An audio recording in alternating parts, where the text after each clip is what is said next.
Hello, listeners. I'm Lisa, Shelter from Oblivion's AI voice assistant.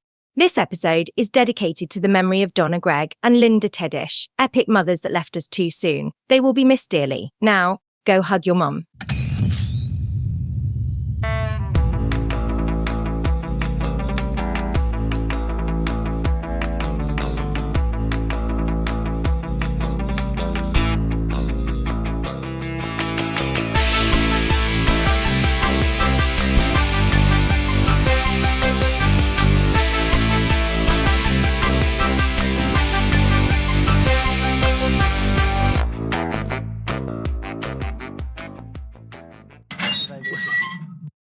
We're 9 minutes in. We haven't said anything worth using. We've already forgot what we're going to do. You know, What are we even here for today? I'll tell you what, it feels really good to be back recording again. I love being back in the shelter. Do you like being here? I like being back in the shelters. These mics, they sound brilliant. Yeah. Everybody, welcome back to Shelter from Oblivion. We hope you've missed us. We have missed you. And I am Matt. I'm Andy. And it is great to be back here. Like I said, we have brand new equipment. We have this fancy, what is it, a Rodecaster? Rodecaster 2? Oh, yeah, no, get that 2 in there. We aren't dealing with that original stuff, all right? We've this upgraded. This is the Pro 2. So there's a bunch of colorful buttons on here. Which Matt just has to touch whenever he walks by it. I'm going to be touching a bunch of these buttons because they have a bunch of preset sounds, and I can't help myself. And there he goes. So every time he pushes a button, an angel loses their wings. And Andy, to be fair, doesn't have any earphones on. Only I do. So he cannot hear any of the sounds that I'm making. So if I do this. All I can say is, oh no. Oh, please don't tell me that's what it was. I think I can hear that through the mic. No idea what is going on right now. Oh, the club kids are coming out in full effect. Yeah, so speaking of kids, who helped set up all this equipment? What a brilliant segue. So we actually brought all the stuff over to the shelter and set it up, and we let our kids do all of our sound checks for us. So we spent it was like 2 hours, 3 hours? Yeah, longer than we probably needed to. Felt like a year. And so we had between 7-year-olds and 4-year-olds running around here, yelling into microphones. However, they had more restraint with the buttons than Matt does. Absolutely. I'm going to hit another one. That was a record scratch. But so we have some great sound from the kids testing out the microphones. We had them yelling into them, just screaming, losing their minds so we could set levels and everything because we get pretty loud. And on our old microphones, as you all probably know, we blew them out all the time. If you know anybody who left our podcast because they couldn't stand the audio, have them come on back. It's a lot more smooth and delightful now. Yeah, so apparently that's the only thing holding us back from being really rich and famous is just that, our mics pop too much. Yeah, it's like, do I look fat in these jeans? Don't answer that. I know. I actually need a cover for this because when I laugh, I can hear wind going through. I'm hoping I can get some of that out with doing a clean pass. I might put in a little clip of the audio because we had my daughter interview Andy's daughter, and it was she interviewed both of them, and it was really young good. Terry Gross. Yeah, it was pretty funny. Engaging questions. We put the little earphones on her and, they kind of went back and forth. They're like, oh, what do you like for lunch? Hey, what's your favorite color? It was fun. Hello there. Hello. So, what do you want to talk about? School, like Gracie, food, or animals? What did you say? Would you like to talk about school, food, or animals? Favorite animals, please. I want all of them. We also recently did a kind of a sleepover at Andy's house where it was me and him and the kids. And, when you're just hanging out two dads, you kind of start having conversations about, dadhood, about comparing notes. Say, hey, how do you do this? Say, hey, how do you do that? What do you struggle with? You're cooking dinner together. Then you're making them breakfast, and you're like, oh, what do you do? How do you do that? Okay. Yeah. We were talking about how we make eggs, how we make pancakes, and we were doing dinner. How we need to get on a schedule, all the classic stuff. And then we thought, okay, well, Mother's Day is coming up. So what better way to celebrate Mother's Day than to watch the movie Mr. Mom? Yeah, and we'll do a Mother's Day episode out of that. Yeah.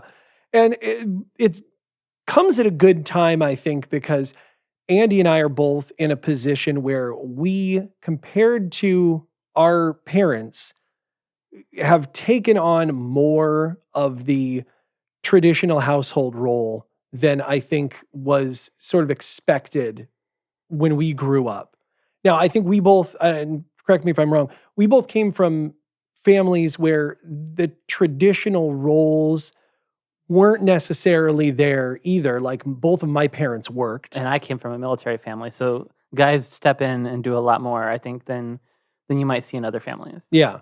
But then I think there were a lot of people where the classic, like, mom stays home, dad goes to work, one income kind of covers the whole family. Like that was very prevalent. Otherwise, I don't think this movie would work at all. Yeah. And so even though we don't come from those backgrounds, that was the classic kind of going tradition when we were young. And, we have stepped out of that, I don't think we've ever really lived that. No, yeah. I mean, just so the same way where I don't think women today choose if they want a career or not, you just know it's a 2-income family now. Yeah. I don't think there's dads who are like, maybe I'll pitch around the house. I think a lot of us know, hey, you got to sort of do your share and kind of help out. Some maybe more than others. And we're talking to some of you scrubs out there, like help out. Do a load of laundry. It's not hard. I mean, Jack figured it out. You can figure it out too. I don't know why the whites always turn out pink, but I'm learning. Well, you need to use Clorox too. Oh, we will get there. Don't worry about that. Let's go back to a time and examine a movie where the whole concept of the movie was, hey, wouldn't it be weird if dad had to all of a sudden be the mom? And just like two dads doing a Mother's Day episode, of course, we're a little bit late. Yeah, absolutely. Well, we had some planning, we had some scheduling to do. It's hard. You're watching two kids. Released August 19th, 1983, Mr. Mom, starring Michael Keaton and Terry Garr as Jack Butler and Carolyn Butler. This movie was directed by, I have to look it up because Stan Dragotti. Did a handful of movies, but not, the name didn't roll off your tongue. Yeah, the only ones that I remember watching as a kid was Man with One Red Shoe and She's Out of Control. Yeah. With Tony Danza. Yeah, with Tony Danza. The girl who's in She's Out of Control is the daughter of one of the monkeys. And I always feel like and I love that actress. She's the best. I always feel like Oingo Boingo should be the theme song to that movie. And it's not in there. I know. You want it to be. You think it is. You think it should be. And I thought for a long time that it was. And then I finally looked up She's Out of Control, the soundtrack, and it's nowhere on there. Yeah. Missed opportunity. Absolutely missed opportunity.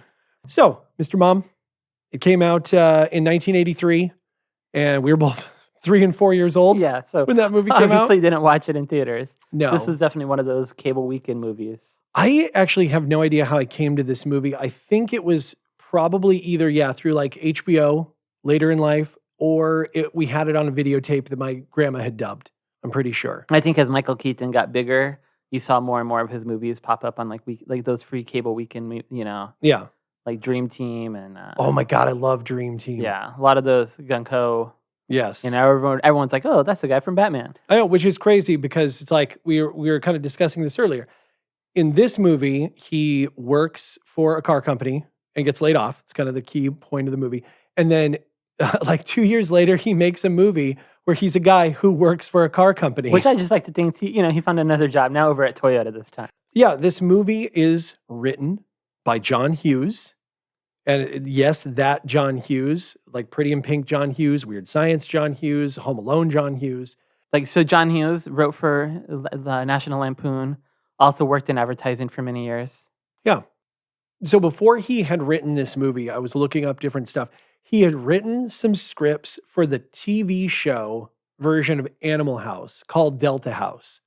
Have you ever seen that show? No. Neither have I. I think it only had like one season. And then I didn't know that he had written the script for one of my favorite movies when I was a kid. It was the 1982's National Lampoon's Class Reunion.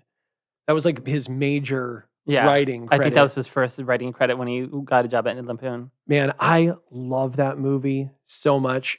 I might take over this show to talk about that movie.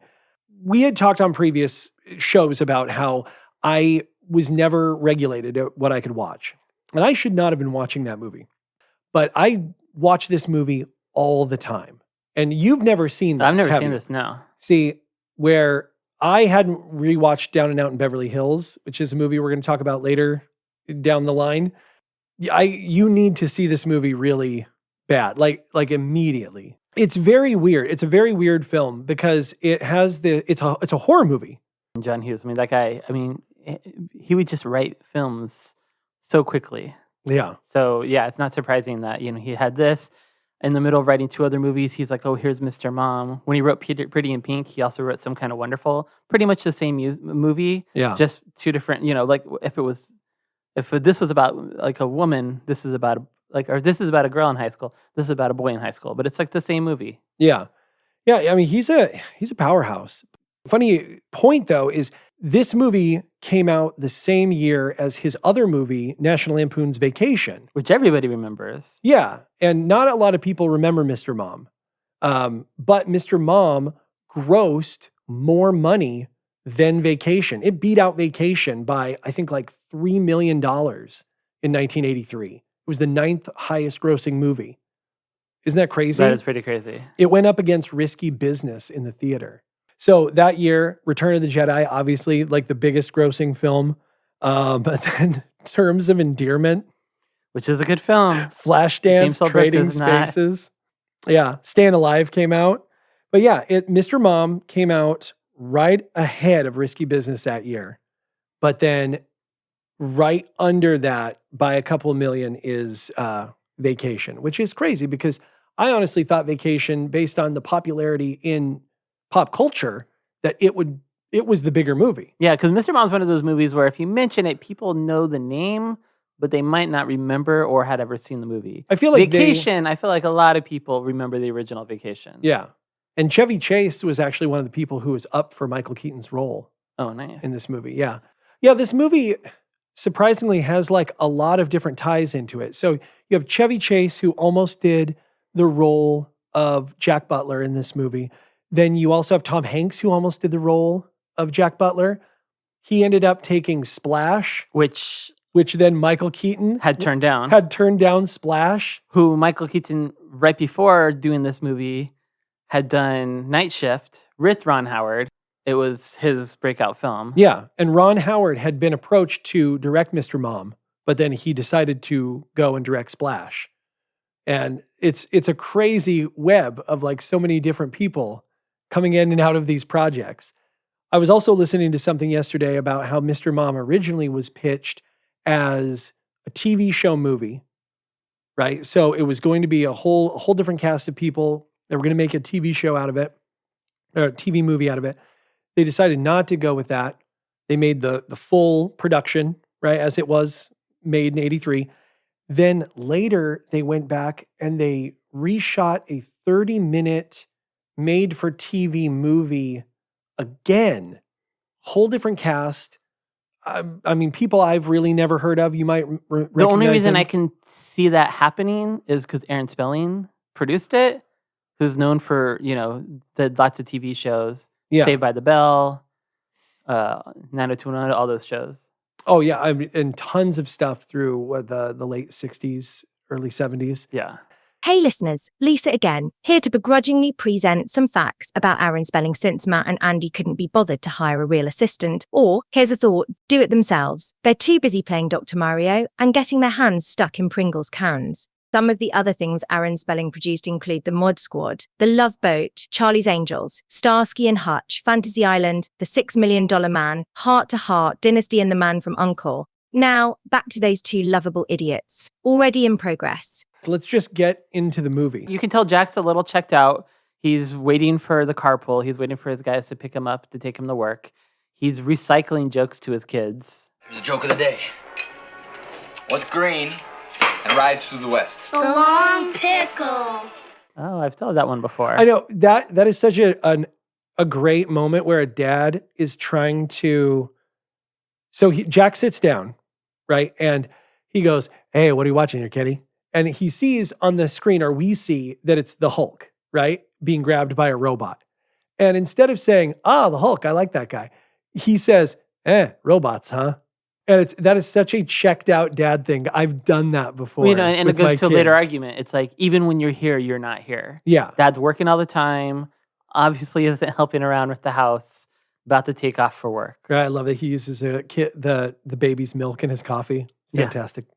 So that kind of leads up to the first real big physical comedy moment, right? And this movie's full of them. Michael Keaton is very entertaining. Oh, he's killing it. And this, we need to mention, that is his first starring role. Yeah, so this is second starring role, but first headlining starring role. Okay. My apologies. He's got the first top billing for the first time. And so he has to carry this entire movie. And apparently, obviously he did very well. Yeah, and Terry Garr had already done a whole slew of films, and everyone knows her from Young Frankenstein. Yeah. Terry Garr, I was looking up, had been doing television shows since like the 60s. Yeah, I think she started in high school. Yeah, she has a credit in the Batman TV show. Yeah. Which I thought was insane. She's a powerhouse, and Michael Keaton's, has to keep up and hold his own. Yeah. She owns a lot of the scenes. She has a lot of makes the eye contact, we'll talk later. Yeah, she has a really good, strong sense of herself, where it's like there's parts where she's kind of like, "Oh, I'm confused. I don't know what to do." But then there's other moments, and especially as the movie grows, she definitely becomes this very in command. Yes, yeah, she definitely takes command of her character and of her thoughts. Yeah. And her position and where she wants to be and go. She starts to see her value in everything and exercise it. That's very cool. So as the movie progresses, he's going from checking in with the kids, then he goes to the door where, he's like, "All right, see you later, honey." She gives him a kiss. He goes out, he catches the newspaper. Yeah, and then does a little football Heisman trophy kind of Heisman move. Because all I can think about is when he does that, I think Tom Hanks just throwing his coffee at the paper boy. But here, Michael Keaton always jocks it up a little bit. He's a very funny guy, but he always has to have a little bit of that bravado moment. Yeah, it's a little bit more of that physical comedy where it's almost, I know that we started this trying to look for Beetlejuice moments in this movie. His look over the shoulder where he goes, I caught it. Yeah. I'm pretty good. That felt very Beetlejuicy because he just kind of had that sort of like, I have this kind of confidence. I don't know what to tell you. Yeah, there's a few moments where that pops through. But then he goes and he gets in a car. And who's in this car? Jeffrey Tambor. Christopher Lloyd. Christopher Lloyd. And the other guy. Honestly, I cannot tell you. Jack gets in the car and just collapses. Like, okay, I did my time with the kids. Oh, man. What's the record for the least amount of sleep ever? That's such a weird shift. And then it all of a sudden gets into the idea that maybe there's something going on at the plant, right? Do we even know where Jack works at that We know moment? he works at a car company. But do we? Do we know he works at the car company Yeah, after he gets in the car or before he gets in the car? Oh, that's a good point. I don't think we know until he gets into the car. Because I think Jeffrey Tambor has that line where he goes, "Guys, if we can't sell cars, we can't pay people." Yeah. And Jeffrey Tambor's being all like, "Don't worry about your jobs. Everything's going to be fine. Let's get to work." Yeah, it's funny because Jeffrey Tambor, I can't remember if I saw him in this movie first or if I saw him in the movie Saturday the 14th first, where he plays a vampire. Okay, I need to add that to my list. That movie's amazing. I think it's from 1981. Going back to the video store episode, that same Circle Video that was next to the Albertsons, I rented that for the first time because it shows this like family and Jeffrey Tambor's character, but like drawn as a cartoon, doesn't look anything like Jeffrey except for his hairline is like looming over them like a bad guy. Oh, wow. And I was like, what is this movie? So I rented it and it's really good. But yeah, so Jeffrey Tambor is perfect as like sort of the sleazy Jinx in this movie. He says something. He goes, if there was something wrong, wouldn't I tell you? So from the back, Christopher Lloyd just said, not necessarily. Yeah. And it's like, what are you doing here, Christopher Lloyd? Couldn't have this been anyone else? I don't understand what he's doing in this movie. Does he owe someone a favor? Because even later, his immense talents are not used. Like, he's what, a 1 year off of a 3-year stint on Taxi? Yeah. maybe more. He might have been on that for even longer, where he played a very interesting character, almost a Kramer-esque, like a proto-Kramer. And here he's playing just the straight guy. And he never stops playing the straight guy. And even when he tries to jump out a window, he still plays it very much like a straight guy. And so I'm just like, what is his role here? Why did you need this particular actor for this role? It's very strange. But we love that he's there. Yeah, sure. I like it in hindsight, but like, I guess he was probably still like, he'd done a lot of, he'd done a lot of TV before this. That's for sure. Yeah. And if Aaron Spelling's producing it, TV guy sees the TV guy. Hey, I got this movie. You want to come over for a few scenes? Yeah. So from the ride, we can tell that there's something brewing at the auto factory, and it's also 1983. And so we know a little bit, or the audience would already know a little bit about the uneasiness of the auto industry. The economy is not going so well. Yeah, in Detroit at that time. So I feel like this is a movie that sort of is already reflecting what had already happened, right? Yeah. So these layoffs, which you'll hear about soon, spoiler alert, had already kind of happened, and this movie's just reflecting that. And so then he goes to the plant. He's looking at the auto line. He ends up meeting these three guys that we never see again, and Jack has this really bad Rocky analogy. You know, me and my wife went to the movies the other night. We saw Rocky, and I'm watching this movie, and I'm thinking, there's something about this movie that reminds me of the situation at work, you know? Which Rocky was it? 1 or 2 or 3? 1, I think. I don't know. Who's he fighting? Hey, did he have a mohawk like Mr. T? I don't know. I don't remember. The point is, here's a guy who's taking a pretty bad beating, you know? He's up against the ropes, his eyes cut. Was his manager dead or alive? Yeah. All right, forget Rocky. All right, forget I brought it up. Get it out of your head. Well, because he's trying to be Mr. Management. He's like, we're gonna relate to you. We're gonna talk about Rocky, and you're gonna get the life lesson and the story. And these guys are like, which Rocky? Well, yeah, because he tries to do the thing where I've had managers do this. They get that weird manager mind where they think that everything has to be a lesson and everything has to have an allegory. And how can I could relate to these guys by talking about Rocky. Yeah. And meanwhile, they're like, which movie? Who's he fighting? These guys knew right away he was bullshitting. Yeah. And that's why they were asking him the questions. Because there's a Rocky 3 poster on their son's wall. Yeah. So there's no way But this guy's so full of shit at the moment. The upper middle management guy that he can't even tell you if it's 1, 2, or 3. But that's what I'm saying. He just wants to tell the lesson. But the moment he says, 1, I think. Like there's no way because Rocky 3 had already come out. Yeah. Right? Like there's posters on the wall already. He didn't see Rocky. The great contrast is he's trying to comfort them that their jobs are going to be okay. They're not going to get laid off. You know, management's taking care of them. Only for him to go upstairs and, well... Oh, yeah. So then what ends up happening is he goes upstairs and he walks in on... Christopher Lloyd and the other guy. Christopher Lloyd. Choking Jeffrey Tambor's character, Jinx. And he's like, why didn't you tell me in the car I got canned? Well, I didn't know yet, you know? And of course, you know, Michael Keaton's like, I can't believe you did this. This is horrible. Your own friends, these two guys, they work so hard. Oh, yeah. What is it? Because what are those characters' names? It's Stan and... Stan and Ollie. I don't know. We didn't even look. We don't care. Oh, hold on. I got it. Larry and Stan. So Christopher Lloyd is Larry. Tom Leopold is Stan, who never talks. No one cares about Tom Leopold unless you're searching it for, like, you know.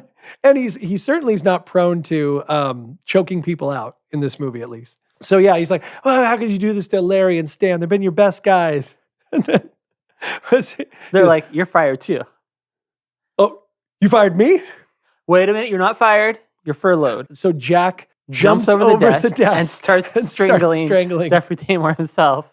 No, and it's a really good physical comedy moment too for Michael Keaton. And I honestly would wonder if that was a moment he had made up.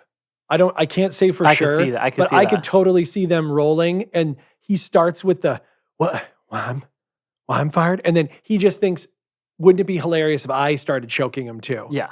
You remember that moment where Jeffrey Tambor, like he's trying to make things better, and he pulls out refunding their gas money for the month, but like I'll prorate the prorated. Like here's what you would have had left. Oh my Don't worry God. about it. You guys are going to find great jobs. Everything can be fine. I'll even give you some of the gas money back. What an absolute ass. Yeah, so he's done. He ends up going home. He goes inside. The family meets him at the door. Oh, it's so nice, right? And then Terry Garr is like, yeah, don't talk about daddy losing his job. Immediately, one of the kids talks about it. The other kid, Alex, is like, you're not a bum, are you, Dad? Not yet, son. Not yet. Working on it. And I like that they kind of close out that scene with like, well, what are we having for dinner? Colonel's chicken. We can't afford Colonel that. chicken. So Jack is now furloughed, right? But with kind of the understanding that it's not going to come back. Or so we think. Yeah, I mean, it seems. So then Terry Garr kind of out of nowhere says, well, what if I get a job? Well, because Terry Garr's like, look, I've gone to college. I have a few years in advertising.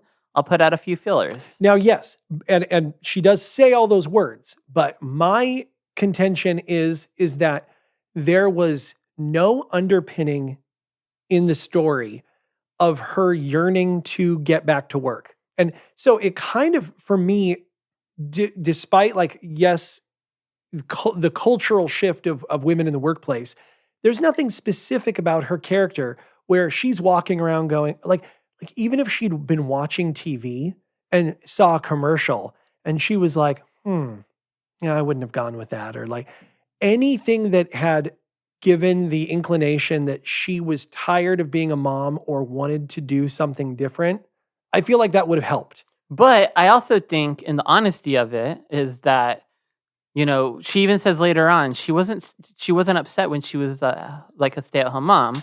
Like she thinks it's very important to raise, kids and make sure that they're well adjusted. And she liked being at home. But I think that also kind of played to the point that like, she's not at home complaining about or pining over it. Yeah.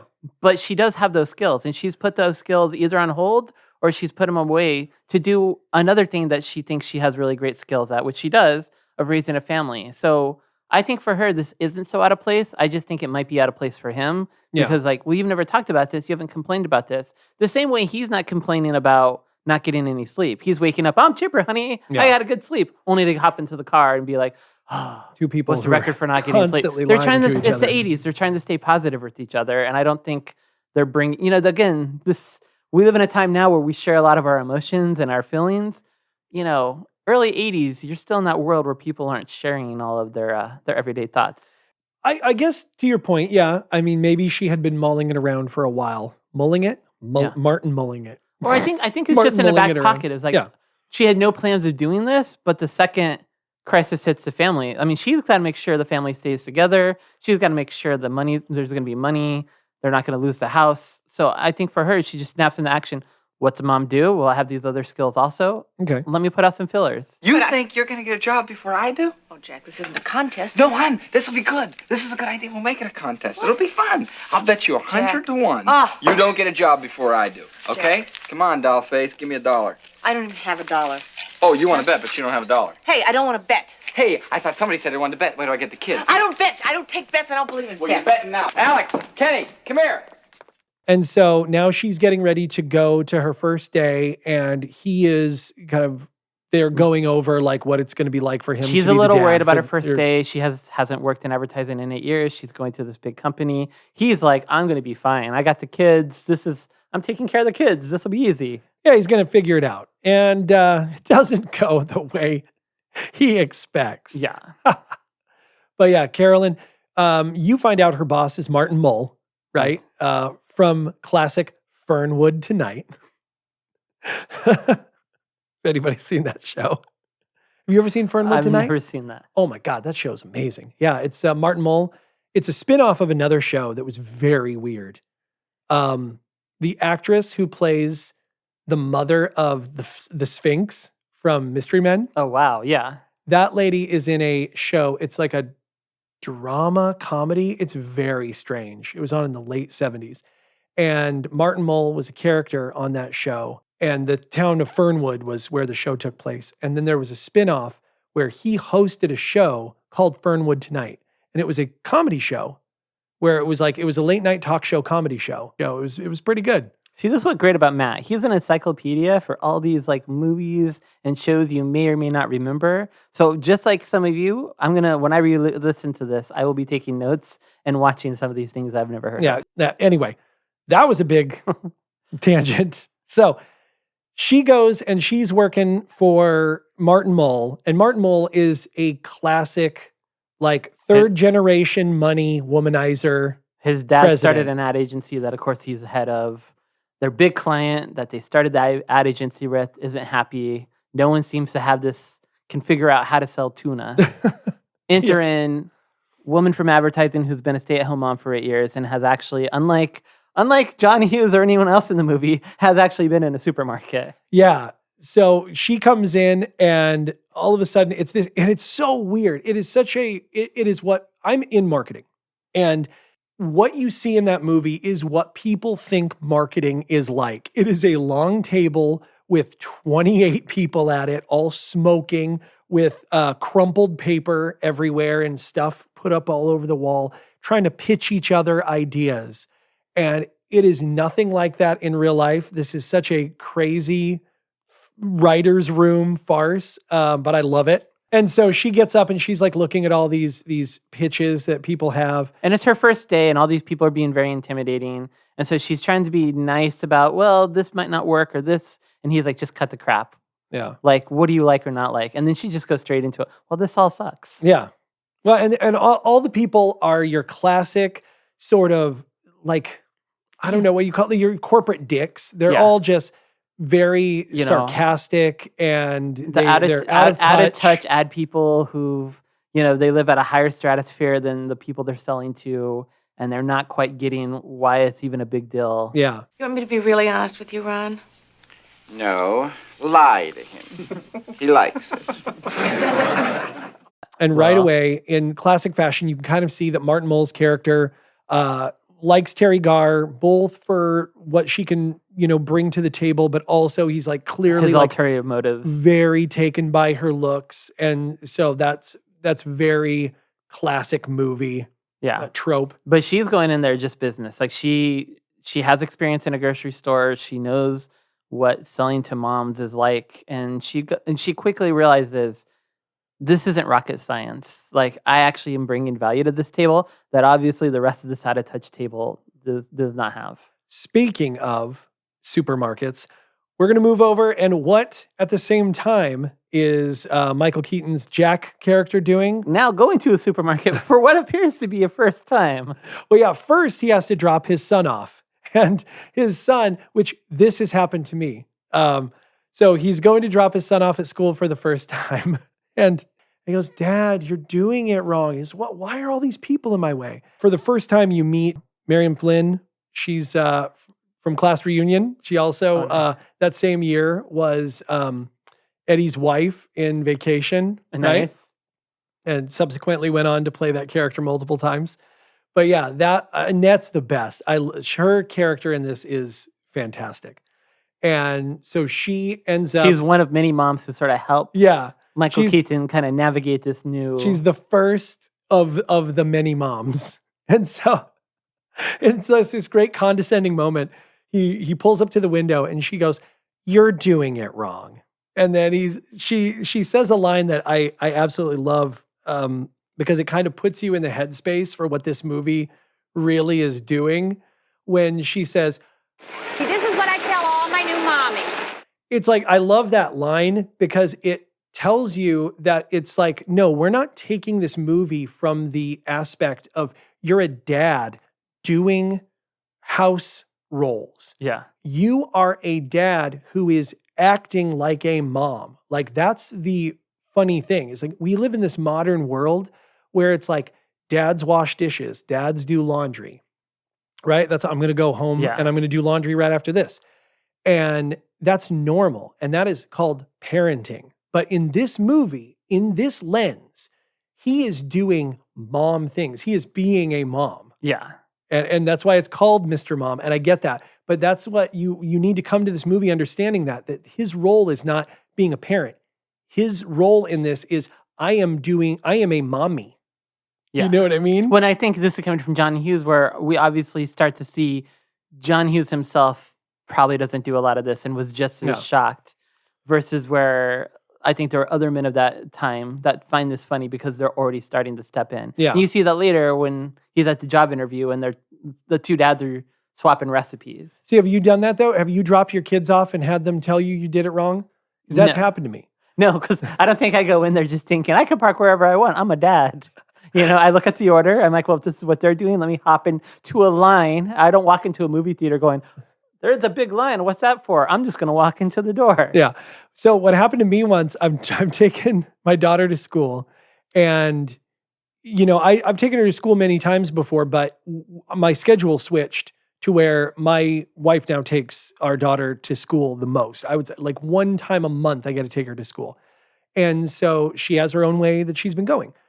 The next time I go to drop my daughter off, I'm driving, and just from the back seat, all of a sudden just, Dad, Mom doesn't go this way.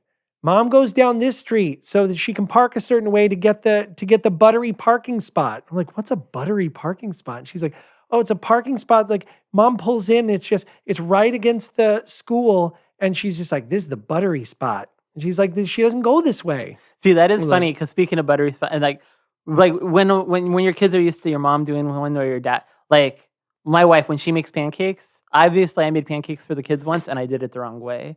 Because Mom burns the pancakes a little, adds that extra layer of texture and flavor. And the kids love it. They love that extra flavor, that extra. And I was doing it the wrong way, apparently. My kids love burnt pancakes too. Both of them now, absolutely. They come up and they go, they're a little burnt, right? So I hate burnt pancakes. I think they're disgusting. But the kids, they love them. They absolutely do. But yeah, that's an example of, where my kids are like, you're doing it wrong. This is how Mommy would do it. Yeah, no, it's so funny. Because I remember when we watched that, again, after watching this movie so many years, I was just like, this is real. This does happen. It's absolutely true. And I was like, this isn't real. Dads would know to go the right way. Apparently not. No. Well, it's just, even if you go the right way, it's like you could take the wrong street on the way. No, and your kids are the same. Yeah, if you drive, if your mom and dad have different ways they like to drive to school or do this, or or partners in general, any parents have different directions you're going to go. And the kids are going to call out whoever does it most is right. And so that was a part of the movie that I thought was like, okay, well, this Mr. Hughes is ringing very true. Yeah, absolutely. But the next scene, when he has to go to the grocery store, that is where I kind of start calling bullshit a little bit. Like, the movie gets a little frustrating for me in that scene because, one, it is extremely funny. But it also is one of the first real spots where the movie kind of moves almost into like cartoon land. Yeah, there's different parts in the movie where we kind of go a little cartoony. And this one, I mean, I do appreciate that they pick like a real looking grocery store. I mean, it's dark, it's packed. Yeah.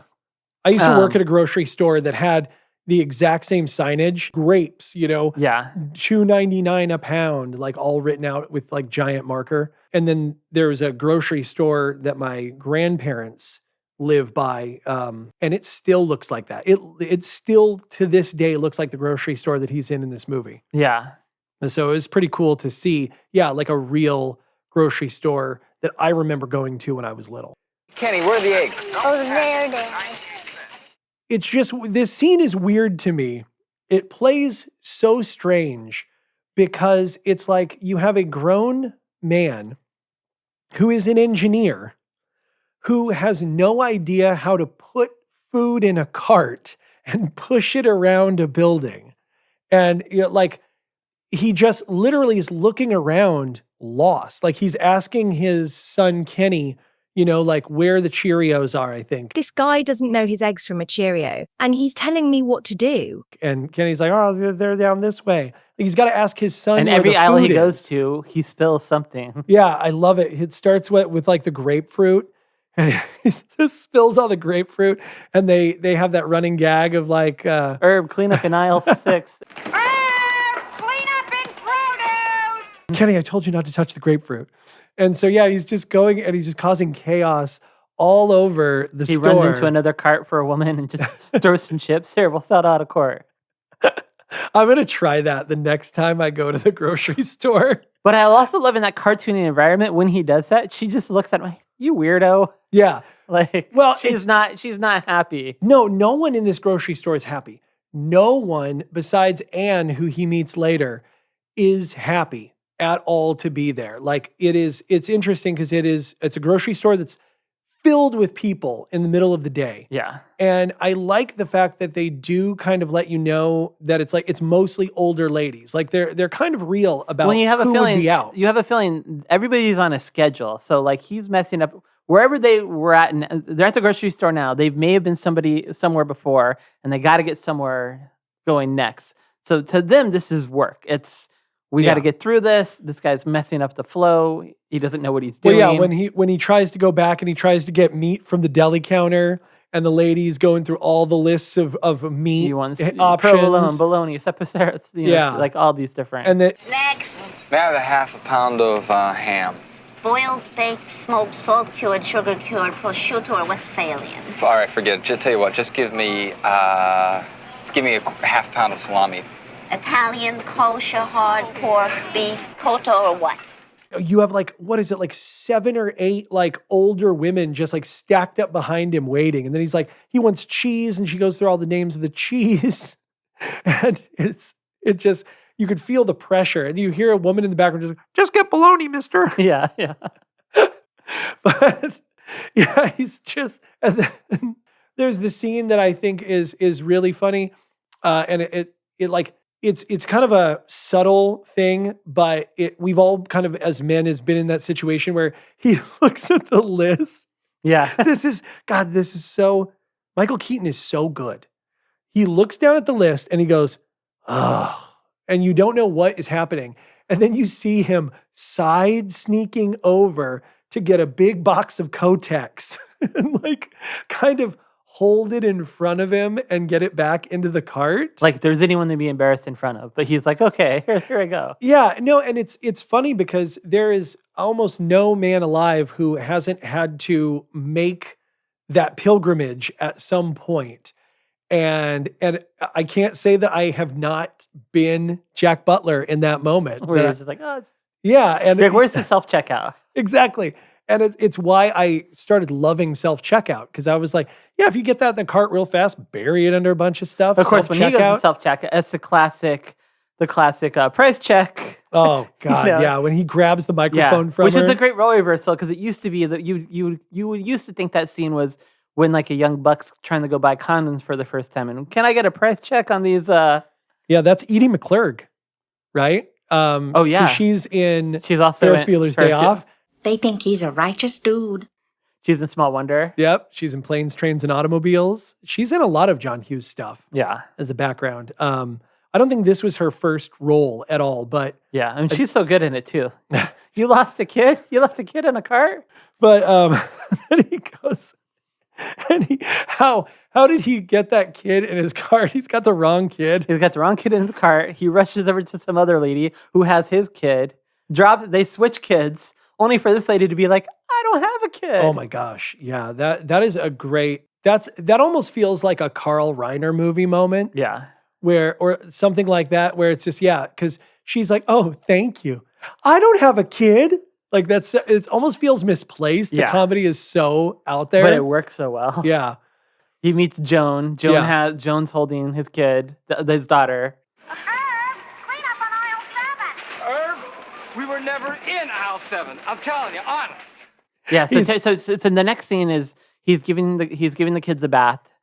Terry Garr comes in. I've had a horrible day. Yeah. And he's kind of like, oh, it didn't go so well. But meanwhile, she's like, but it actually went pretty well for her. Yeah. You know, and she talks about the only person who was kind to her. Like, you know, like Michael Keaton's kind of hunched over. His back hurts. He's had a long day. And she goes, yeah, the only person who was nice to me was Ron. Ron? And he snaps up like a man. Like, yeah. He's got to puff out the chest. Who's Ron? Ron. Oh, that's my boss, Ron. And now he's like, oh, yeah.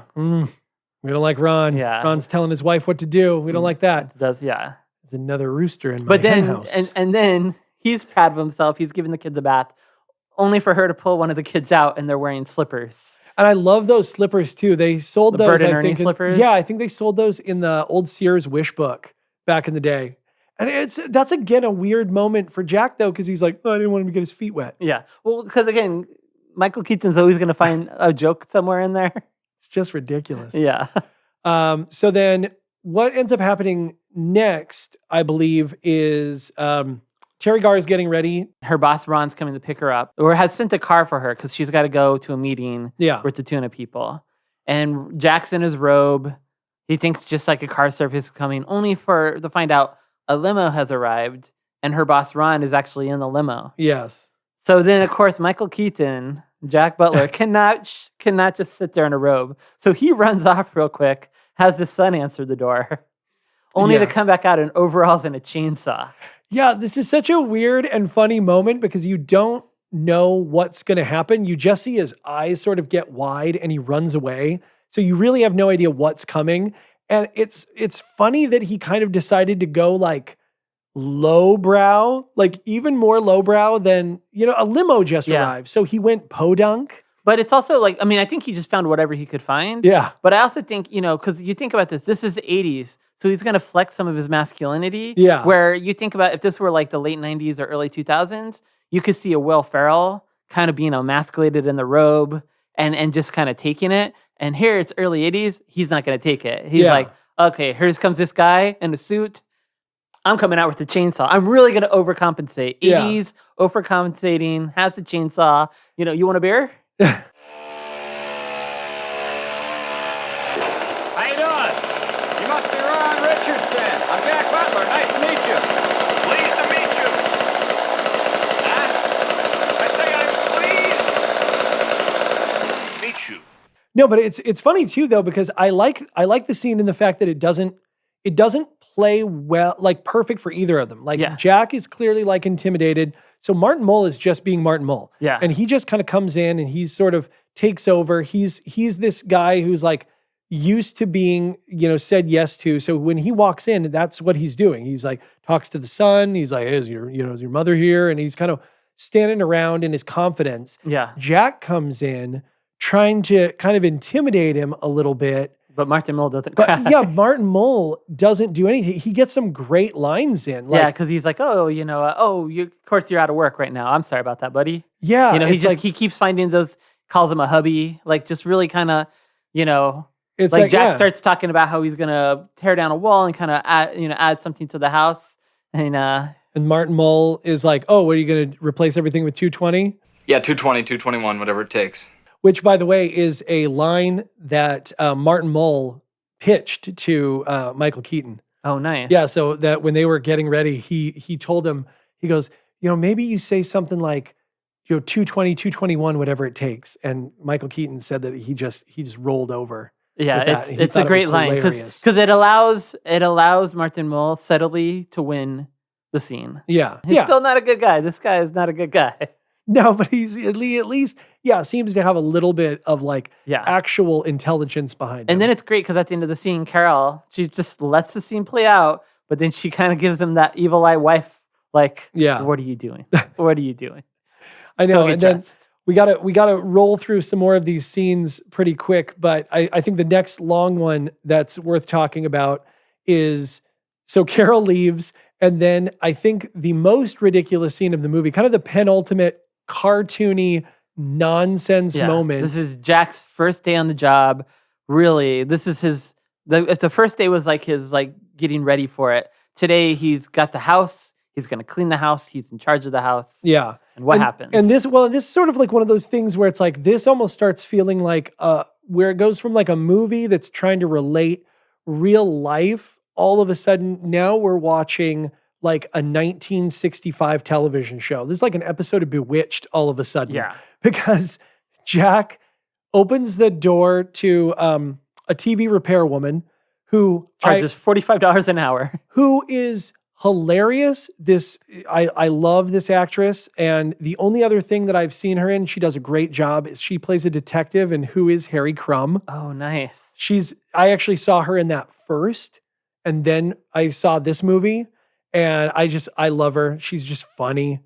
She steals the scenes time and time again throughout the movie. And so she's coming in. She's like, your wife says you have a problem with your horizontal hold. And then he says, well, she'd know. So he sends her upstairs to go check on the cable or into the TV room, I guess. Yeah, he goes into the other room to mess with the TV. then out of nowhere, you now have like what is it? An exterminator shows up. Exterminator shows up. Meanwhile, he's got the kids trying to cook in the kitchen, He's and cooking everything's chili in the smoking up. kitchen. The kids are warning him about the vacuum cleaner, which Mom calls Jaws. Yeah, and the guy who's there to like check their HVAC, The furnace. the furnace.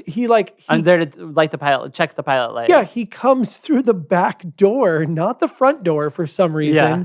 And he first sees Alex, who's cooking chili, burning it, and he's like, I'm here to check your pilot light. And he's like talking to a kid. What's happening here? Meanwhile, they've been trying to do laundry where they put everything in the washer all at once. Yeah, which again is one of those moments where like Jack goes downstairs and the kids are all shoving stuff into the wash, which I have done. I am one of those people who does. Let's see how much you can get in there. Shove everything in there and pour a bunch of stuff over it, and we see what happens. But Jack specifically says that he was in the army and they had to run a tight ship. And his son quickly, without missing a beat, Dad, there's no ships in the army. But you're looking at it and you're like, okay, if you have been in the army and you know how to do laundry, why are you pretending like you don't know how laundry works right now? I mean, because then he turns around, he's got that table full of all those cleaning products. All the detergents, the softeners, including Clorox 2, which immediately triggered the advertising from, I looked it up, it was like, I think it's from 1986.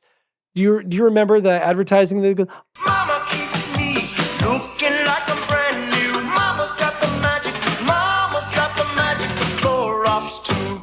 And it's like the moment I saw that box, I started thinking about that because I have a Pavlovian response to advertising. Those jingles in the 80s, just like hooks, they stay in your head, they stay in your brain. So this absolute idiot just starts mixing all of the stuff together because he's like, well, I'm going to be pouring it all in anyway. I might as well just pour it all in one cup, which again, I would do. I am also that idiot. But it's just funny because he's an engineer who's also now we realize has been in the army. And we're just like, how is Jack this dumb? How can he be this stupid all the time? See, I was a laundromat kid, so I have respect for the washer and dryer because it's not yours. But anyway, so the whole thing just ends in absolute chaos. Like the washer starts rumming and bouncing away from the wall. The water hoses start going everywhere. The kitchen's almost on fire. The vacuum cleaner now has taken the curtains. He's got Kenny's whoopee. Chasing his son Kenny. Yeah. You know, everything's going crazy. Yeah, there's these two water hoses spraying everywhere, and there's all this like dramatic, like high energy music going on. Yeah, and get upstairs quickly. Your son's about to be eaten by a vacuum. Turns off the water, runs upstairs, tackles the vacuum cleaner, only to have it blow up dust and dirt all over the room, the very room that it was once cleaning. And then the baby comes out covered in chili. You crazy? You fed a baby chili? Feel like it gets more cartoonish after that moment. In fact, it feels like it almost like dies down to like a regular movie. Yeah. It was just a very strange like shift out of reality for a little bit of time. But what was great though is, so the audience, and now we've seen everything that he's gone through to try to clean this house. What hellish day he's had. Mom comes home late from work, only to find Jack and the kids asleep on the couch in a dirty house. So she's just like, nobody did anything today. Yeah. And so subsequently, like after that scene, there's scene after scene. There's the big scene where Jack goes to Terry Garr's company picnic. Yeah. And he has to pretend. He quickly learns from the other guys that the boss always wins. Yeah. And so there's and the boss, of course, is saying, "Oh, this is no big deal. We just do this for fun." And then he wears the number 1 shirt. Pardon me. Yeah, Jack gets, for some reason, he has like shorts and a shirt already ready in the car. Yeah. I don't know why. But then all the other guys are just like beating down dogs going, oh yeah, don't bother to win. He wins every year. And he's like, whoa, he seems like easy to beat. And they're like, well, your wife works for him. So you might want to think about that. Yeah.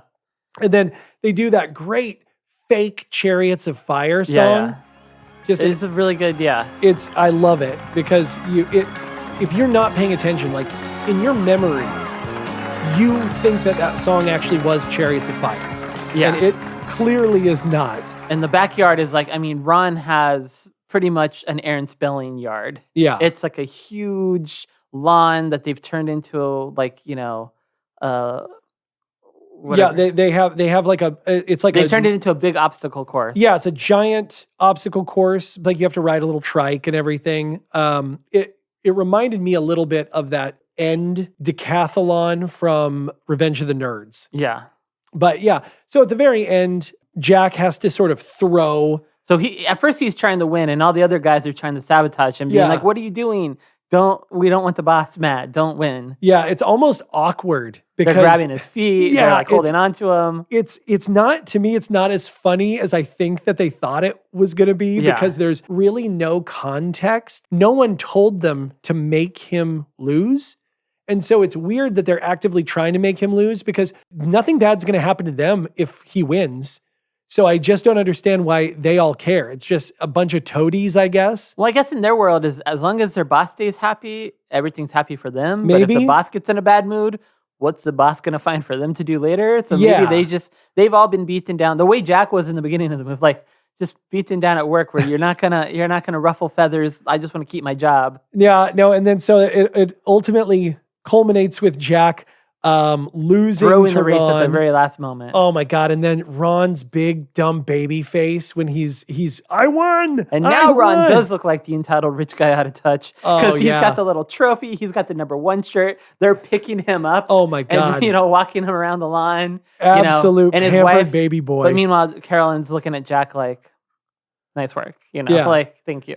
Yeah, and but it's also. But you can tell she's a little annoyed too. I know she kind sort of gives him this face, and I was like, "Dude, he just threw this for you." But I think she also is like kind of giving a face towards. I don't think she's happy with Ron. I don't think she likes that she's working in an environment where I got the feeling. If you look at that scene again, I get the feeling that she's sort of just like, this is ridiculous. That like.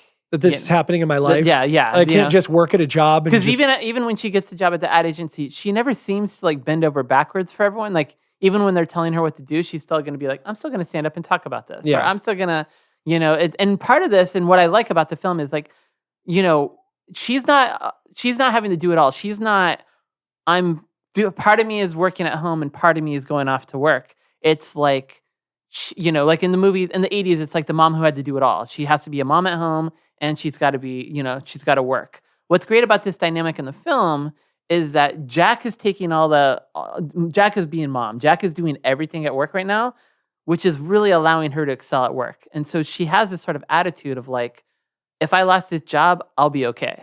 Like, I'm going to just do what I need to do here. So she has some leverage because she has a man at home taking care of things instead of her being half beat down, half. Yeah. Well, and then we roll into what Jack sort of starts getting into his routine. Yeah. So now Jack is watching soap operas. This is a perfect. This while playing a little over the top, I thought was like a subtle over the top because he's in the kitchen, like watching soap operas. Yeah. He's got socks coming out of the microwave to dry. Yep. And I totally get this. This normally I feel like would play off again is like kind of cartoony, but this plays totally real to me. Like if I was home all day, I also would end up being drawn in to, like if you didn't have a smartphone media. To look at other stuff, you would just be in the 80s. If there was nothing else on TV, you're watching. Yeah. This is 3 channels. And it's funny because I love that it starts with him scoffing, who watches this stuff? Yeah. And then later it's him actually sitting at the counter watching. Yeah. His son comes back with the grilled cheese where the cheese is melted. So he just takes the iron and irons the grilled cheese. Oh my God, which I have done before. When I was a kid and saw them do that, I did heat up food with an iron when I had the chance. That was great.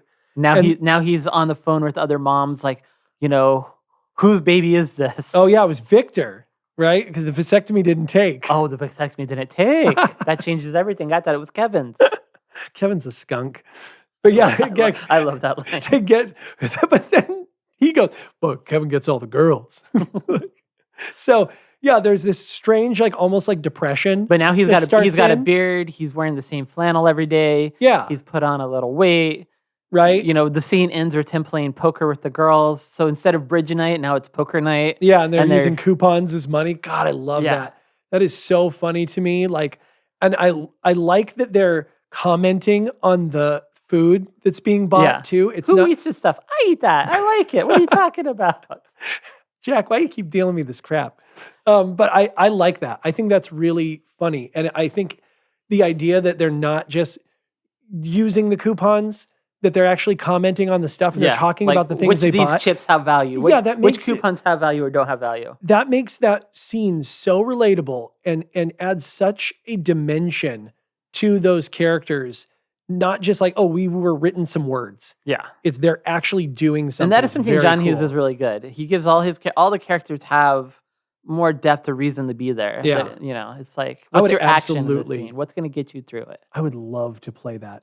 I deal me in, man. That Yeah. sounds amazing. And that's also the first weird kind of moment where Jack gets to look at Joan's breasts, which is great. Well, and Joan does the classic, shows him the card. Yeah. How's it look? And he's like, well, you got 2 pair. You know, it's a little cringy, a little. I like okay, that. I thought it was here we it go. was a fun little tay-to-tay because it's Yeah. like, you know, I get it and it's subtle and I like it because it's like he's been at home. His wife's been at work. He's kind of getting depressed. Like, you know, He doesn't feel pretty anymore. He's out of shape. Yeah, they're not You know. not talking very often. And somebody's giving him attention now. Yeah, I totally get And it. of course, in a classic movie, the second that happens, his wife shows up and sees what's going on. Yep. And to her credit, she's tired. She's been at work all day. And now she comes home. Jack's got all his friends playing cards. The house is a mess. What's for dinner? Cold pizza. Pizza. I'll just go upstairs.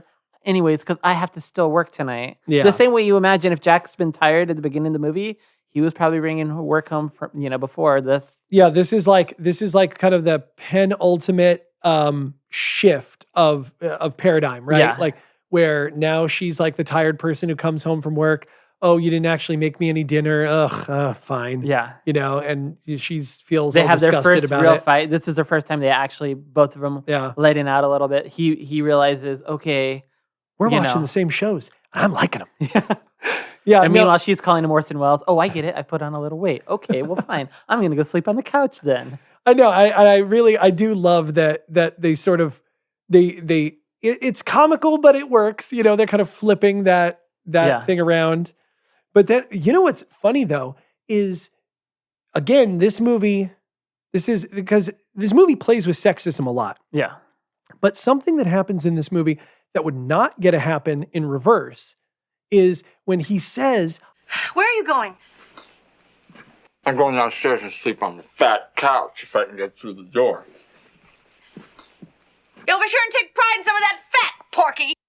you could not play that scene in reverse. No, you couldn't. No. Absolutely not. So there is a little bit of you know, gender inequality even in their fighting, because you could not do that in reverse in that movie. There's no, because Terry Garr leaves that scene and you're like, Terry Garr, okay, she was blowing off some steam. If Jack had said something like, remember to take all that fat, Porky, immediate villain. We hate Jack for the rest of the movie, right? Yeah. So there is still an interesting unequalness even when you change the sexes. Like, so she can go to work. She can come home tired. She can come home upset.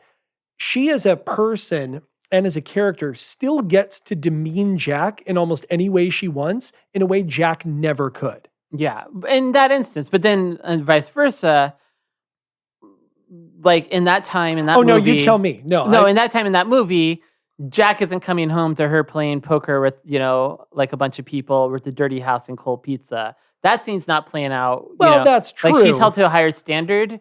So I'm just saying both ways, because again, because it's gender, there are different things that both parties are being getting away with. And for instance, in the gender side, Jack has a whole fleet of a whole mom supportive group helping him. Yeah. He's not trying to figure it out on his own. He's not home alone every day with the kids. Yeah. He's got this whole network.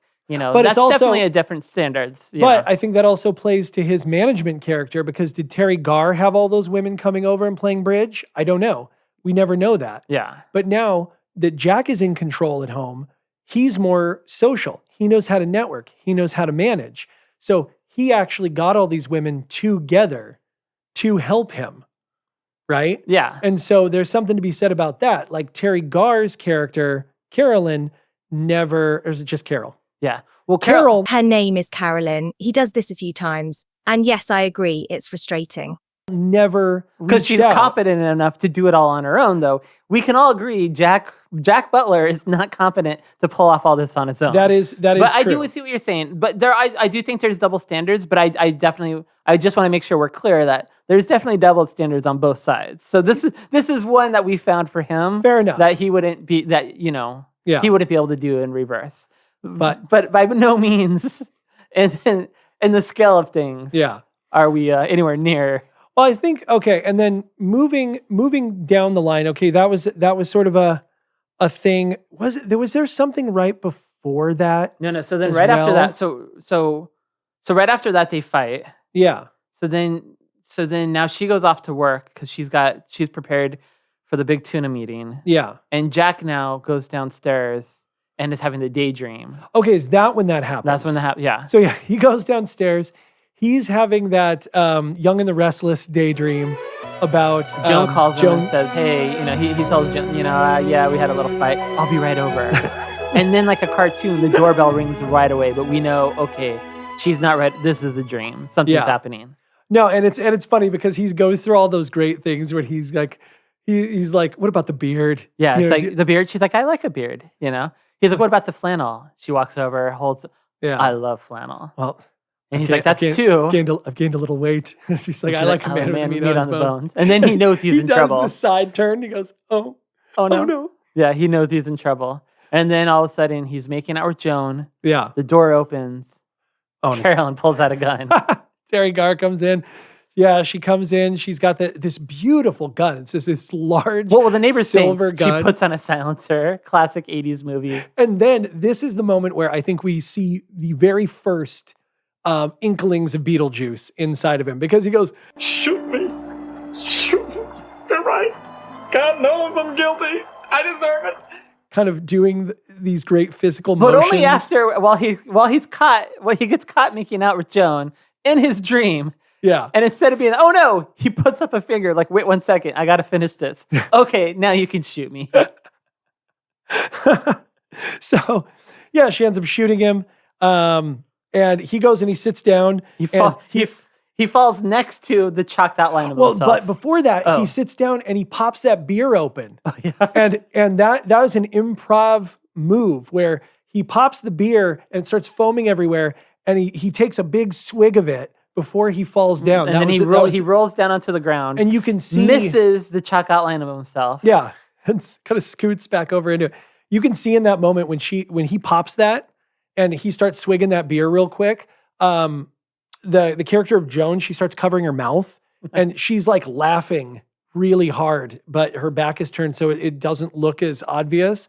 But when you're really watching it, you can see that she's laughing. And then we get that great callback with Ron. Ron shows up out of nowhere. Yeah, Ron is in the dream. He walks in and he goes, "Oh man, what, did you shoot him with a 38? 38, 39, whatever it takes." Yeah, no, that is an amazing callback. I love that they sort of finished that out. So yeah, now Crash and Burn, he's at his lowest point. Yeah. And so the next scene, we get this contrast. It's a new day. He's shaving. He's cleaning up. He has the kids helping. He's painting the house. 80s montage, baby. 80s montage. Right? You got that Rocky theme going, and he's getting the girls in shape. And all the women are working. He's the coach. They're exercising. He's painting the house. He's washing the windows. He's waking the kids up like drill sergeant. Yep. He actually he's volunteering for drop off, right? And he's kind of going, "Hey, come on, pal. Hey, south to drop off, north to pick up. Let's get it straight next time, all right?" He's super dad. After he's all cleaned up, he's doing good. He's Rocky from Rocky 3, right? He's gonna fly now. He gets called back into the auto company, right? He gets called back They in. didn't explain a few things. Profits aren't doing so well. Yeah, Jinx gets him to come back in. And then when he gets there, he's like, I think I can get you back on at half salary. He's like, half salary? What You an didn't tell me absolute that. shithead. Yeah. You know. Well, and I would say that that scene kind of moves into a moment that, like, for a dad, I really resonate with when because he has to take the kids with him. We didn't say this.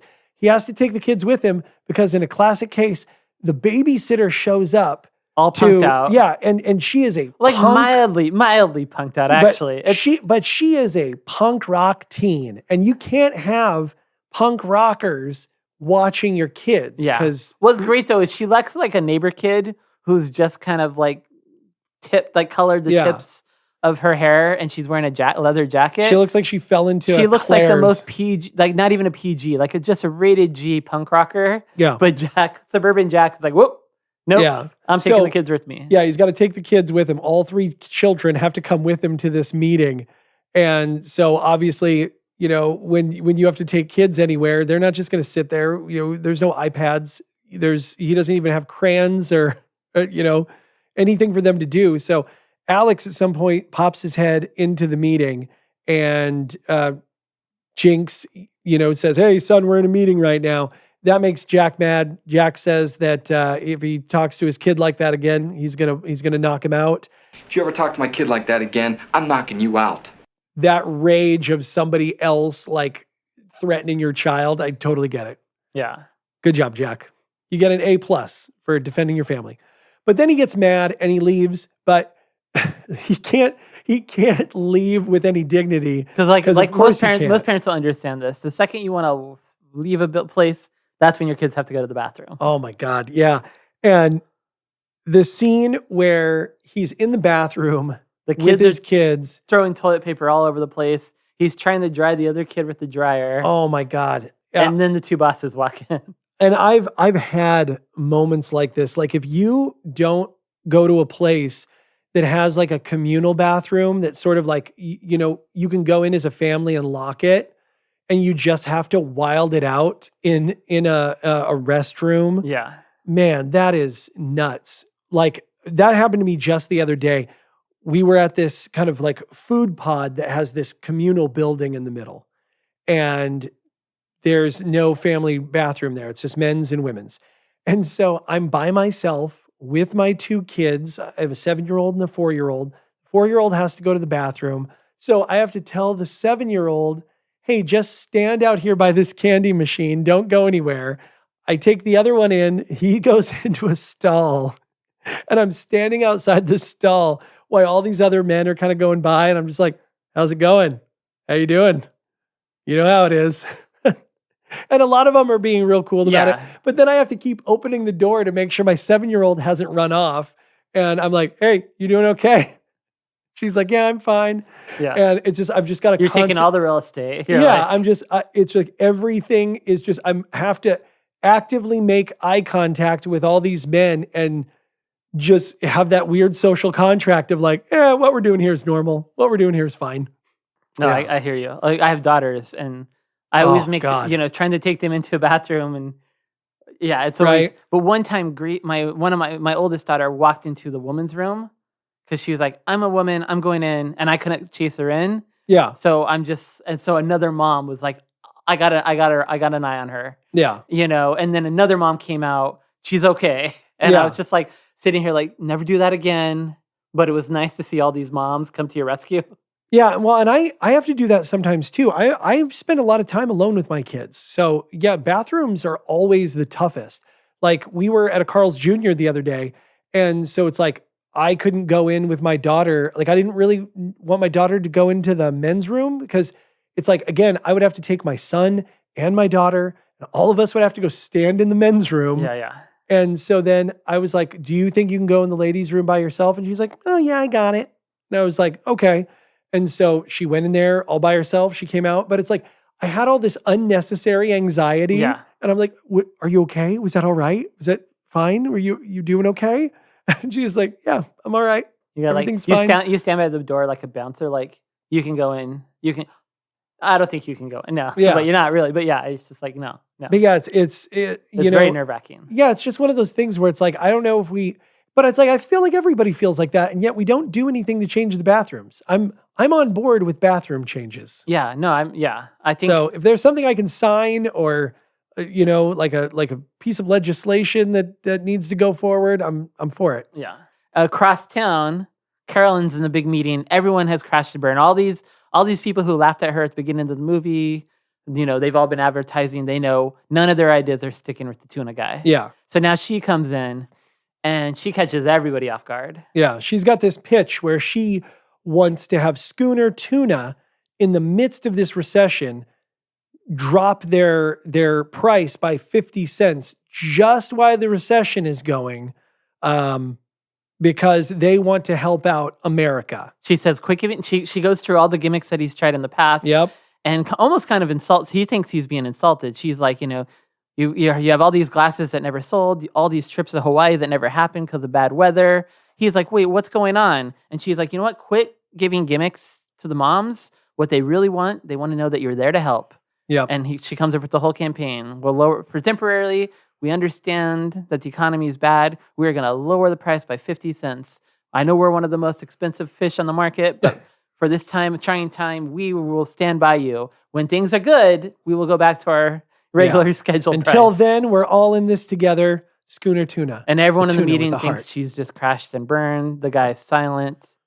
And then he all of a sudden is like, Martin Mull says that, okay, you can catch your plane. You got a plane. And he's like, we're really sorry. And he goes, well, you darn tootin', you should be sorry. Where you been hiding this girl? Yeah, it's the quick reverse. I'm mad because I'm so happy. I love this bleeding heart liberal stuff. Like, this is America. Yeah, and I got to say, again, this is one of those moments, and I'm sure you'll correct me with some perspective. You seem to always do. Someone's got to keep you in check. But it's like his excitement over this stuff being America, this bleeding heart American shit. Yeah. It's like this came out of nowhere but for this character. You think it comes out of nowhere, but if you understand people who own companies, if you know, they which think, I don't. But I mean, I think you have to imagine most people who like this isn't like a corporation. Yeah. This is like his parents. Like this is his company. Like you get the sense that this is like a family company. Yeah. Like this is a big family.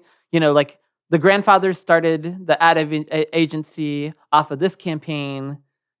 Two guys who started these things from, Yeah. And so I think for him, it's like, I think he responds to this because he's like, we are a good company. We're expensive because we're quality, but damn it, we're American. We're going to help. Like, he likes that she sees the value in him, that like, I am in a place where I can help. I am a good person, because at the end of the day, no matter what profit driven or all that other stuff that the reality of the company is, I think he himself sees himself as, I'm doing a service for America. I'm doing a service for the customers. Yeah. All these other people are giving you crap tuna. Our tuna is quality. It costs more, but at least it's there on the shelf for you. That's how he sees it. Yeah, so I think he really responds to this. And I can get that. I guess it's just, it's funny that it takes like an outside ad agency for him to come up with that idea of being the tuna with the heart. But think of it, it's advertising. So yeah. Advertising is, you hire an ad agency to advertise to the world. Yeah. But you also hire an ad agency to advertise to you. Like if you're creating campaigns that make people feel like, oh, all of a sudden we care about these causes too, buy our products. When you're actually pitching the meeting, you're also selling the person buying. Yeah. So it's like they're doing the same thing. The same way they do commercials to make you feel like, I will jump faster, I'll jump higher in these shoes. They turn around to the client and be like, and if you do this campaign, people will see you as a better person. Yeah. And you want this. It's all like advertising mumbo jumbo, but it works in the moment. It plays to the vanity of whichever side of the table you're talking to. I'm in marketing and you're telling me about how marketing works. I know. I work in commercials. I mean, I'm in these meetings when I'm always in these pre-pro meetings where we're talking, and the first person you have to sell it to is the client before the client will give you money to go make the commercial. Marketing doesn't work on me. It's the hard thing. You think it doesn't work, but then look at all the products you're reminded every day. That's true. I'm going to go out and buy Clorox too when this is done. While she's selling this $11 million campaign, saving the agency, or maybe not saving the agency, but saving the agency with this client. This is their first client. They want to keep the client. the whole reason they brought her in was to see if maybe she could make a dent in this. She's won the account, $11 million account. Across town, back Jack's making dinner from scratch. Kids are helping him. Oh, yeah. He's making dinner. He's got classic scene, sets the table, candles, wine. Oh, yeah. Carolyn's been working hard. She's going to come home and see, I'm taking this serious. I've cleaned up. I took the fight serious. I'm going to change. Everything's going to be okay. Yeah. And then, just like a housewife, waiting for her husband to come home after setting up a really nice table and candles and everything. Yeah. He waits and he waits, only to go to bed early. You know, the chef has gone to bed early. There's food in the oven. This time warm. There's warm food in the oven this time, not cold pizza. Yeah. And she comes home realizing she worked really late and missed dinner, but yeah. But then it's funny because they transition from that scene into Halloween. Yeah.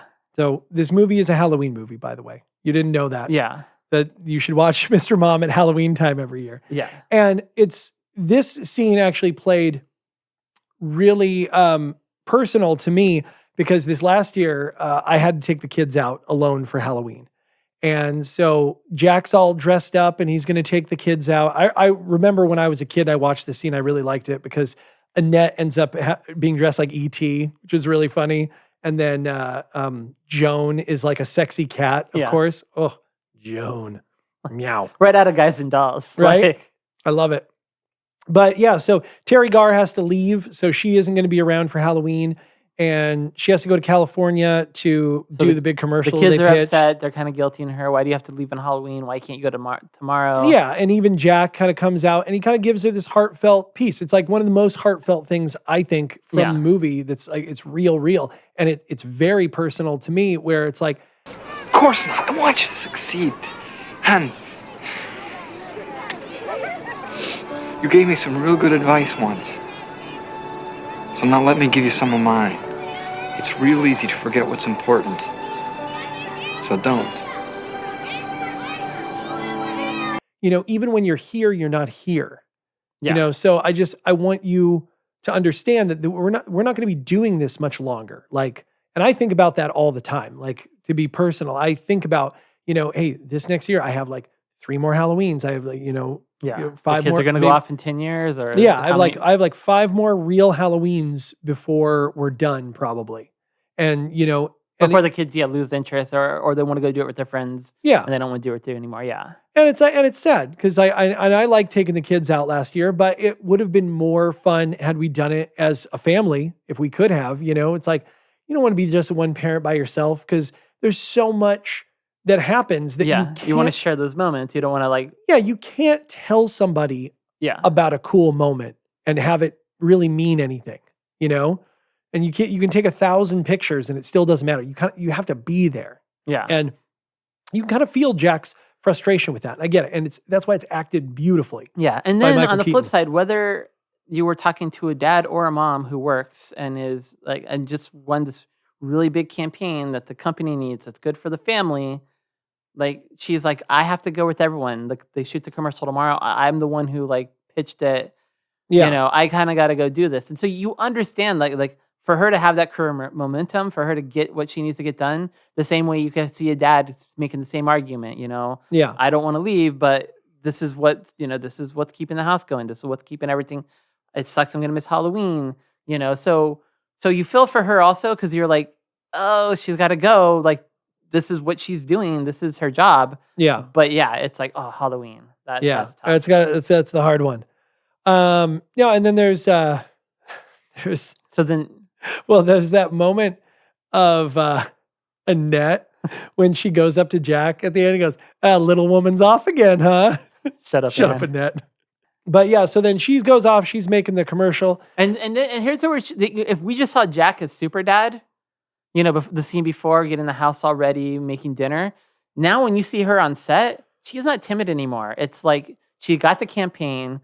Now the head of the company, like the tuna guy, is having trouble reading the lines and figuring things out. And she's hopping right in and showing him how to read the line. She's making sure this commercial is going to play the way she's pitched it because she's very invested. that someone else doesn't just take this over and run it. Well, then even Ron, when Ron's like, "Oh, we should go get some dinner after this," that's her boss, Yeah. and she's like, No, I'm not going tired." to do that. I'm so tired. I'm just going to go back Yeah. to the hotel." She knows her You know? agency now. She knows her leverage. She's like, I won this client. The client loves me.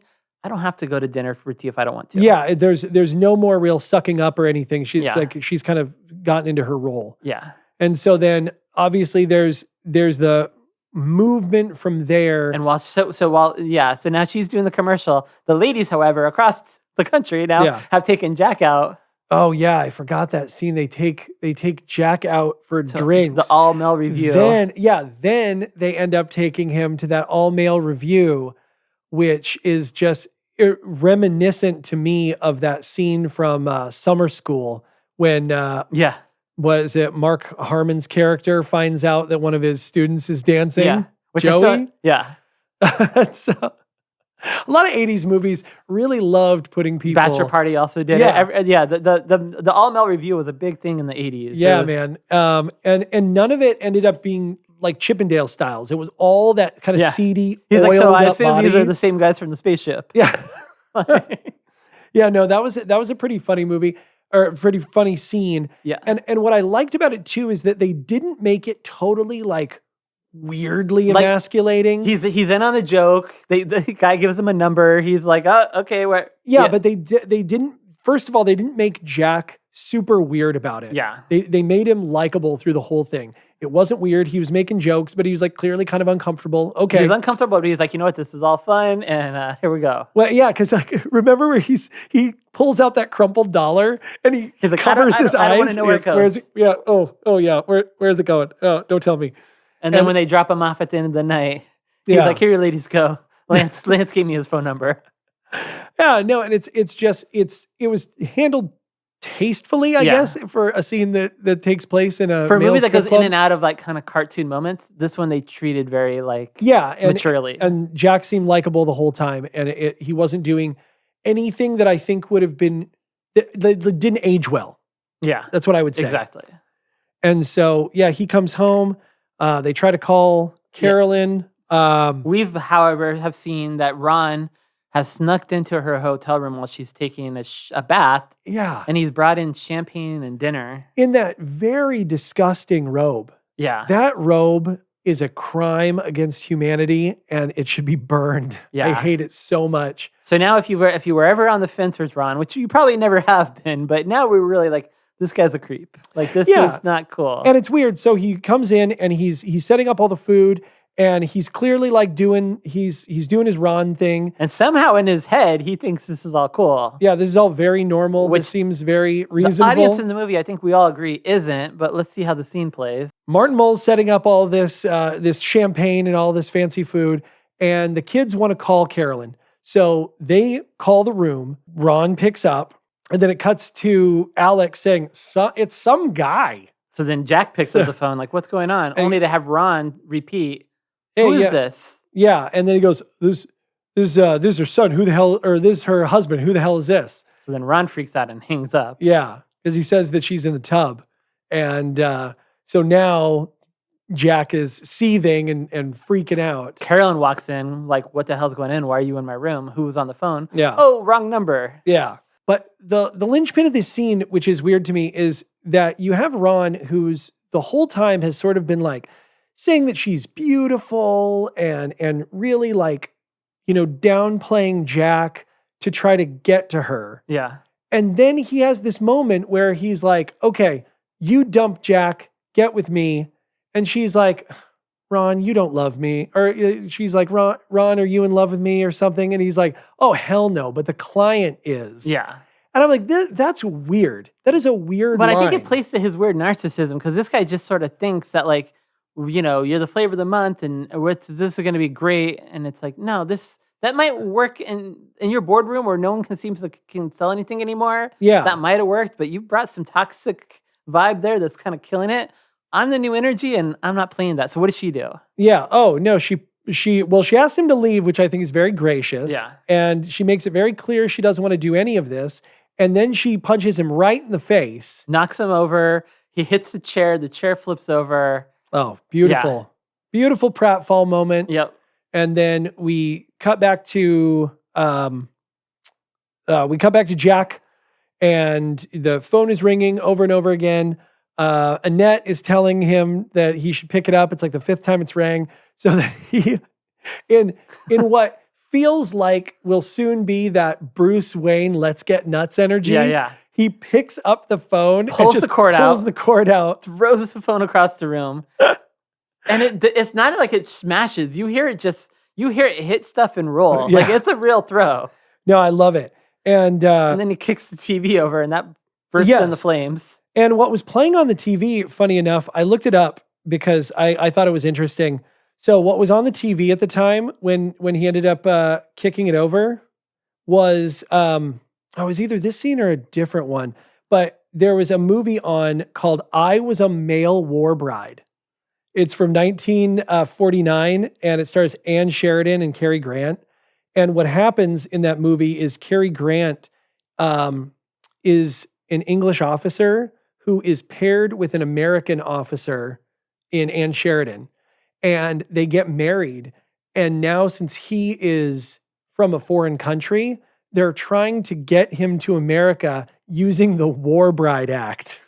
So in that movie, the roles are reversed, where he has to sort of essentially be the bride that she has won. Yeah, and bringing home. And so I love that bringing home the spoils. Yeah, I love that they put a role reversal movie like in this role reversal movie. It's John fantastic. Knows. So now it's the next day. Joan finds out from Annette what happened the night before, even though she said she mums the word, I'm not going to tell anybody anything. Joan peels out of the driveway in her sports car, races over to the house, hops into the house. Meanwhile, Jack is coping by painting what used to be a drab, brown, dark interior house is now this bright yellow. The kids are helping paint, Yeah, Kenny he's gonna is go down painting he is painting a wall actually more brown. No, yellow. It's yellow. Is it yellow? It's brighter now. The whole room now is going to be brighter. And he's we're transitioning from 83 to like 86.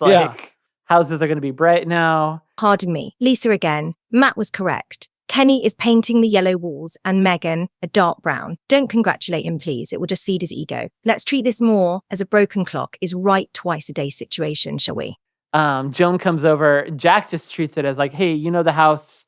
Here's what everyone's doing. I got to go upstairs and take a shower real quick. Yeah. Joan runs to the kitchen to get some bourbon. Joan comes upstairs. She comes into the room. The bedroom has been completely redone. It's amazing what you can do with the Sears card. He's got the whole safari line. Yeah, the safari collection. New bed, new side tables. The room feels bigger and brighter than it did before. Wonderful, because I like the sort of like stress shopping. And it also shows if Carolyn has taken ownership at work and she feels confident in what she's doing, Jack now is taking confidence at home. He's not asking how to change the decor. He's painting the living room without permission. Yeah. He's buying furniture upstairs. He's doing what you do when you're making a home nice and livable and great. Yeah. And so I think he's found a place where he's like, I'm good at this. This is what I'm going to do. And I'm going to make this nice. So when she comes home, Yes. Jack is in the shower and he's going through the ABCs of like why he should maybe have sex with Joan or maybe he shouldn't, or what's going on. And meanwhile, the room's getting steamier and foggier. Yeah. And you can tell he's like, really, I don't know what to do. Yes. And then so Terry Garr ends up coming home to the house, and she comes upstairs and she meets Joan in the bedroom. What are you doing in there? What are you doing in there? And it's actually a really civil kind of moment. Like I thought there was going to be, I don't remember that scene. So I thought there was going to be some sort of actual like tension and yelling going on. And it really was just a brief exchange, and then Joan's gone. It's more sort of like instead of like, some of their movies would have played it where, oh no, what's going on? And this movie plays it more as this like, Joan, nice try, get out. It has that kind of vibe. I know, it was handled very adult. Yeah, very mature. Yeah, very mature. It's so strange. Yeah. And then, so he comes out and they have sort of a fun little exchange where, he was wrong, she was wrong. They end up going downstairs, and again, another cartoony moment. all of these characters Yeah. start coming into the house. His old boss, his carpool guy. Yeah, like, Jeffrey Tambor walks in. It's like a fever we dream. Need you back. Literally, this ending becomes a fever dream of characters. Jeffrey Tambor returns, and Jack, we need you back, whatever it takes. You know, can that kid just shut up? Yeah. And then obviously from earlier where Jack warned him that if he ever talked to his son again, he was going to knock him out. I warned you. Yep. Pops him in one shot, which also that one shot only took one shot. And was great. The kid was like, wow, Dad, one shot. Yeah, no, and it was filmed in one shot. That's great. That was so awesome. Meanwhile, Ron has also shown up. Carolyn, we need you back. Yep. Like, I'm sorry last night. I'm sorry. Come back. Who else is there? The TV repair woman is back and to pull the shoe out of the TV. So you want flexible work hours, 3 days a week now. Yeah. And then out of the basement comes the exterminator again. And he's like, hey, they want me to come back. They're going to give me a car. Oh, what else do you want? He's yeah, I would tell him I don't make a move without Jerry and Stan. Yeah. And it's such this weird moment because you actually have no idea what happens at the end. Yeah. They don't say, I will come back. Neither of them. And this is what I do like about the ending is, and I think the movie, like what makes it so great is John Hughes shows it's not like everyone should go back to the way they were. Yeah. It's like this family is better off now that they're all sharing in everything. Yeah. You know, like she has leverage that if she doesn't want to be with the creepy boss or she doesn't want this job, she can quit and come home for a little while, or she can go find another job. Yeah. Jack now, we're in the other scene where the other guys have caved in. He doesn't have to do that because his wife's making good money. He's at home with the kids. He actually, for once, is standing up for himself. So instead of middle management, he's probably moving on to upper management at some point because he's now actually making decisions, not just going along with what's going to keep him safe. Yeah. You know, so they're both in better positions because they're all working together. The house can run where they both can be in and out, you know. Well, yeah, now I think about that as well. Yeah, now that they both have like dual abilities all the time. You know, it's like somebody who can write with their left and right hand now. It's like he knows how to run the house, she knows how to run the house. They both also know how to have a career. Yeah. So they both also know that if they don't like their career, they have some flexibility and leverage to either move to another place or to come back for a little while instead of having to stick out a job they hate. Yeah. So it's like, no matter where they go or what they do, the house can still run consistently well. Yeah. It was very cool. Which I think for our generation, I think some of us picked up on that because most of us now live in two-income families. We have a lot more leverage than maybe our parents who had just like a one-income job. Yeah. Or, like a one, Yeah, in classic John Hughes fashion, like a house full of characters who have no real reason to be there, who have all just decided to move into the living room and start talking to each other about I was nothing. waiting for the furnace guy to show up at the end. Yeah, there's just no real reason for all these people to be here, and it gets very cartoony. And then the movie ends with, the greatest commercial of all time, Schooner Tuna. The tuna with a heart. We know in these trying times that you've been tested by the economy, and we are going to lower our prices for 50 cents. I love that. He's holding up the can of tuna. I've never seen a commercial like this where he holds up the can of tuna and he holds up a little American flag. Yeah. Yeah, what a great piece of advertising. Yeah. It's almost over, everyone. I promise. I mean, how much can two grown men yammer on about this movie? There is going to be some stuff about gender roles in the boys' homes growing up and a look into Andy's history with sock laundry, so just hold on. We are all Jack. You know what I mean? We're still figuring this out. Yeah. We're getting better as we go. We're by no means perfect. No, that's the thing is that even by the 1983 standard that this movie is trying to set, again, we were already living lives that were different. My father and mother had full-time jobs. Yeah, and the entire time that my mom, as far as I know, was never a stay-at-home mom. She was a nurse. My father was a firefighter, full-time, all the time, ever since we were kids. Yeah, and my mom was a stay-at-home mom.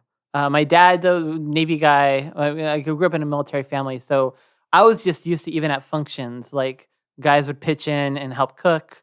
We had certain rules where, like, you used to be joking where my grandma would make food for everybody, And then the guys would be like, okay, KP duty. And then all the guys would come in and clean the kitchen real quick before they went off to do football or whatever else they were going to do.